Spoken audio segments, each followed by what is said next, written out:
టాలీవుడ్ ఇండస్ట్రీలో నెంబర్ 1 హీరోగా ఒక వెలుగుందారు పవన్ కళ్యాణ్ గారు. ఈరోజు సినిమాలకు దూరంగా ఉంటూ ఆయన గత కొన్ని సంవత్సరాలుగా రాజకీయాలతో బిజీగా మారుతున్న విషయం తెలిసిందే. మొదట జనసేన పార్టీని స్థాపించి ఇటీవలే సార్వత్రిక ఎన్నికల్లో ఆంధ్రప్రదేశ్లో 21 స్థానాల్లో పోటీ చేసి అద్భుతమైన ఘన విజయాన్ని సొంతం చేసుకున్నారు పవన్ కళ్యాణ్ గారు. దీంతో ప్రభుత్వ స్థాపనలో ప్రథమ అంకానికి చేరుకున్నారు పవన్ కళ్యాణ్ గారు.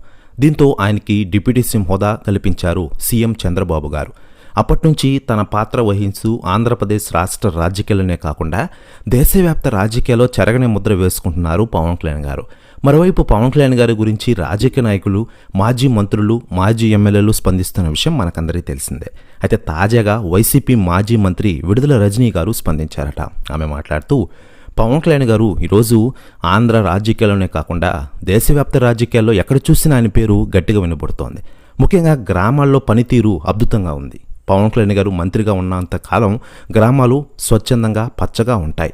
డిప్యూటీ సీఎం పవన్ కళ్యాణ్ గారు నన్ను క్షమించండి, నేనేమైనా తప్పు చేస్తుంటే అంటూ సంచలన వ్యాఖ్యలు చేశారట విడుదల రజనీ గారు. ప్రెస్ న్యూస్ కూడా తెగ వైరల్ అవుతోంది. కానీ కొన్ని అనివార్య కారణాల వల్ల ఇటీవలే విడుదల రజనీ వైసీపీకి రాజీనామా చేశారని కొన్ని న్యూస్ వైరల్ అయింది. జనసేన పార్టీలో జాయిన్ అవుతున్నారని కూడా న్యూస్ వైరల్ అవుతుండగా దీనిపై అధికార ప్రకటన ఇంకా రావాల్సి ఉంది. మరోవైపు పవన్ కళ్యాణ్ గారు డిప్యూటీ సీఎం హోదాలో ప్రజలకు సేవలు చేస్తున్న విషయం మనకందరికీ తెలిసిందే.